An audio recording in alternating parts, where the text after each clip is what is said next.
Madam. Madam Ivan.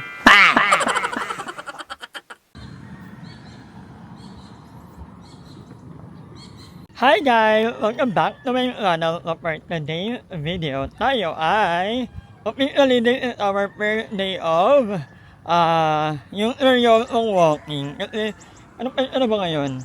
January 8 na at ang oras ngayon ay 8:33 AM. Hindi naman ganong kainit. Medyo makulimlim kasi dito. So sabi ko, mag-walking na ako today kasi nga January 8 na, hindi pa rin ako naka 10,000 steps. Talagang puro puro bahay, puro kain. Yung inom hindi magkada. In fairness naman, 4 days na tayo hindi nagiinom. So, walking tayo kasi nga, ang New Year resolution ko lang naman ngayon ay good health. Yun talaga, wala akong ibang na yung pera or anything. Kasi yung pera, makuha mo yan kapag you're in good health. You have a good health. Diba? Kasi pag magkamatay yung pakiramdam mo, hindi ka productive, di ba? So, sabi ko, kailangan maging healthy tayo. Kaya naman ito, this is our first official 10K ganito. Kasi alam nyo ba, tinignan ko kanina yung app ko, yung step app ko. Ay, sorry, hindi na po nang gamit natin pang-vlog, nakapapakit tayo. Pero, may naman akong bad nyo. Kaya ako nag-iingat sa inyo.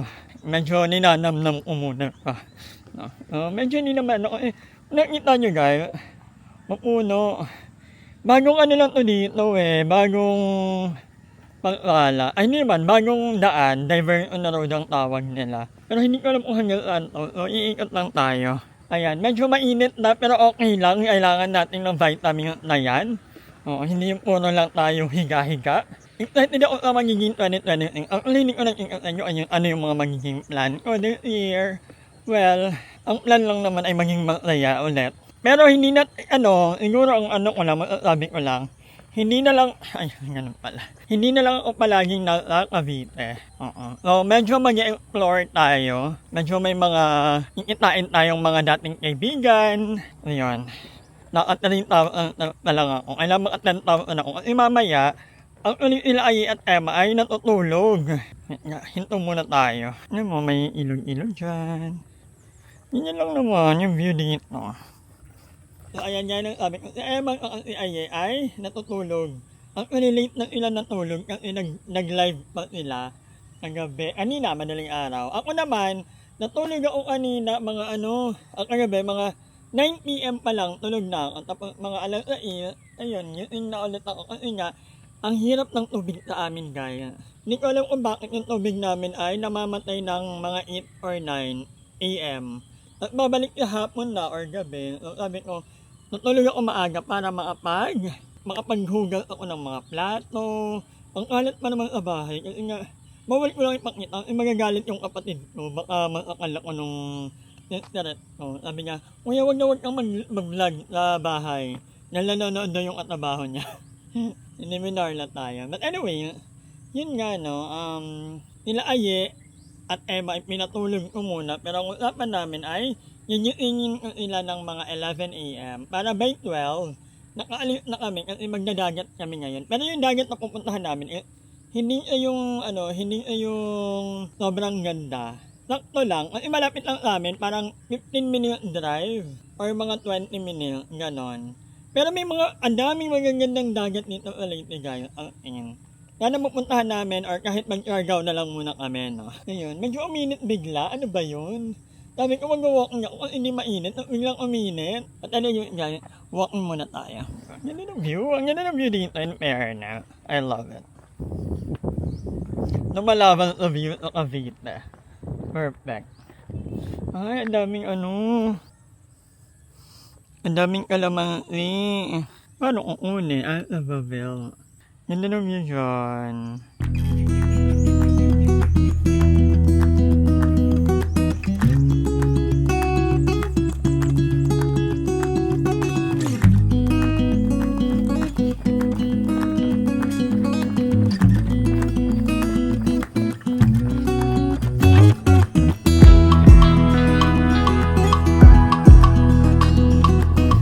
Ganda diba? Bundok yan guys. Pero hindi siya active sa akin.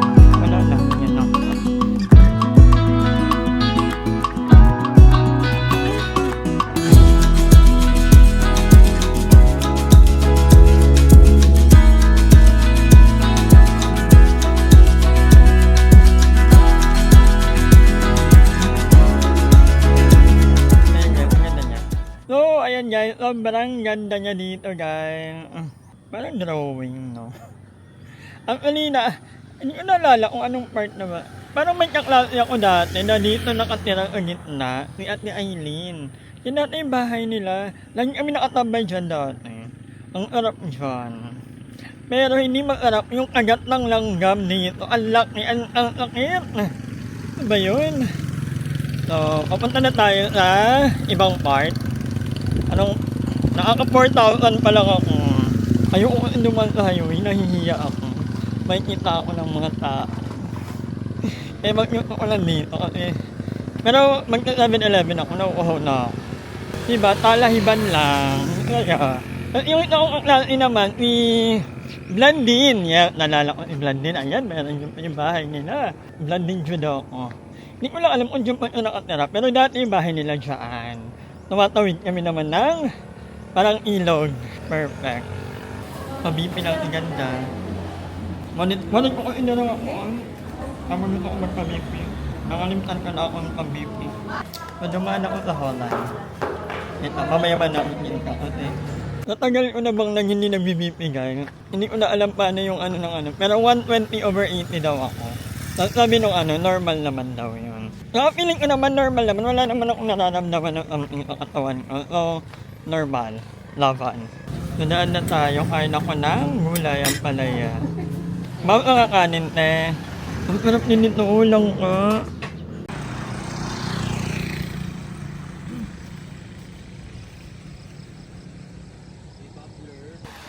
So, ayan, parang uulan na talaga agad.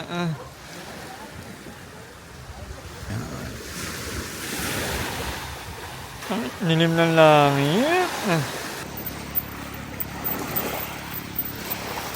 So, ayan guys, iniikot namin ngayon ang San Pablo.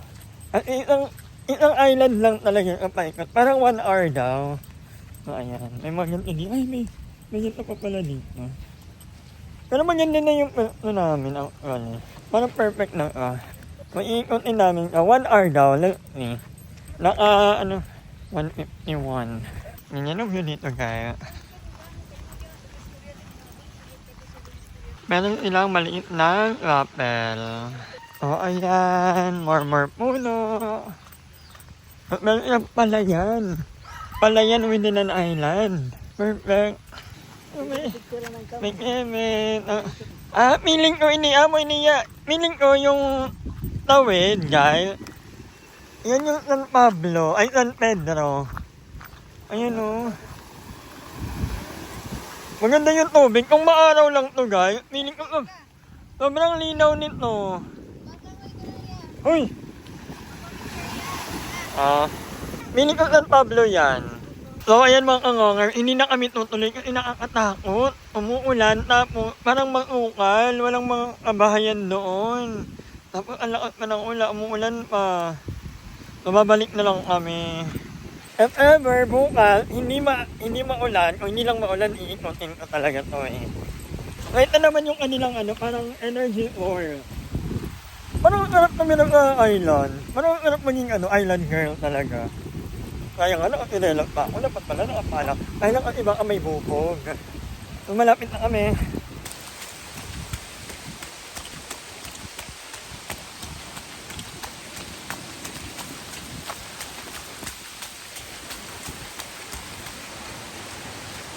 Hi! Maraming salamat sa panonood ng video na to. At kung natuwa ka, please don't forget to like and share this video. Mag-subscribe na rin kayo para bongga na. Yun na.